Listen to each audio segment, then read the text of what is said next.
পুঁটি মাছটা কেমন হয়েছে? দারুন। নিশা উঠে যাচ্ছে। তোমার ভুড়ি ভাজা তো খাওয়া হইলো না। পুঁটি মাছের মজা, পুঁটি মাছ ভালো।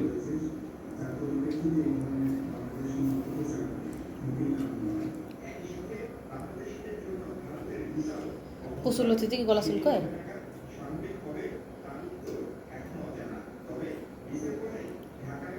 পুঁটি মাছগুলো এমনিতে তাজা না, খাইতে অনেক মজা লাগতেছে এই কারণে। অনেক ভালো সব। হ্যাঁ ভাজিছে, ভাইয়ের জন্য পাঠাই দেবো। তুমি নিচের দিক থেকে নাও, আর উপর দিক থেকে নিলে নিতে পারো, পেঁয়াজ টেয়াজ রাইকো মরিচ টরিচের জন্য।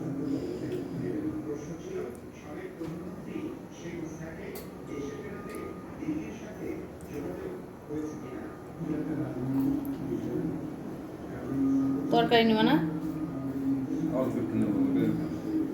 হ্যাঁ এটা মজা লাগতেছে।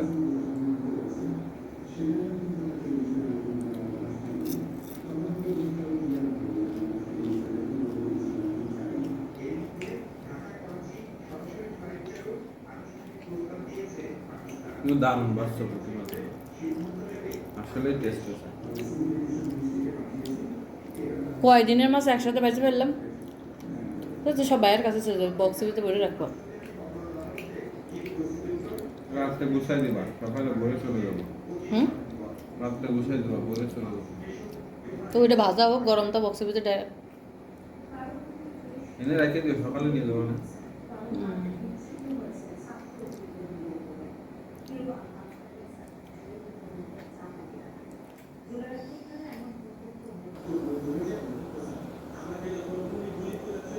এটা কি কচুরলতি? তুমি জানো না, তুমি না, বাটা মাছ দিয়ে কচুরলতি না? খাও এটা, খাবা না? খাবো। আমি কিন্তু খাওয়ার জন্যই আসি। হ্যাঁ তুমি তো খাবাই শুধু। খাবো আর খাবো।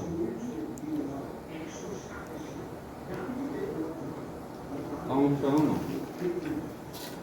আমার এই মাছগুলো দারুণ লাগে। বাটা মাছ, বাটা মাছগুলো আসলে স্বাদ। নদী গাঙের মাছ না, এতে তো কোনো সারটার কোনো কিছু দিয়া না, বুঝো না? আর করতে দেবে নদীর মধ্যে কিরা স্বাদ দেবে। সেটাই তো বলছি, নদীর ভিতরে তোমার স্বাদ দেবে কিটা? কিন্তু গাল চলতেছিল, দুইটা খাইছিলাম। তুমি মনে হয় পানির থেকে নিয়ে আসছো কচুরলতি না? পানি থেকে বেটা বেচতেছে বাজারে, পানি থেকে কেমন নিয়ে আসবো? এটা পানির থেকে নিয়ে এসেই তো বিক্রি করতেছে। এটা তো পানির ভিতরে হয়।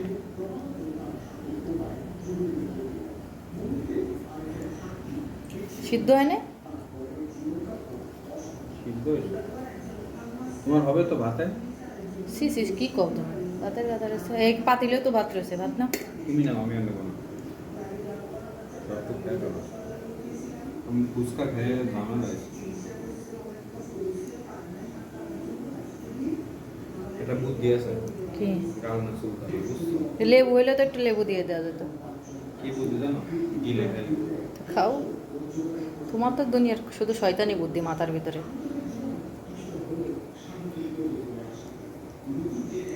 খাবার খেয়ে রিভিউ দাও। তোমার সব রান্নায় ভালো হয়, আর রিভিউ কি দেবো? তা আল্লাহ হাফেজ দিয়ে দাও। আল্লাহ হাফেজ। মন খারাপ করে দিলে আল্লাহ হাফেজ, মনে হলে কি পিটাইলে আল্লাহ তোমার। হাফেজ।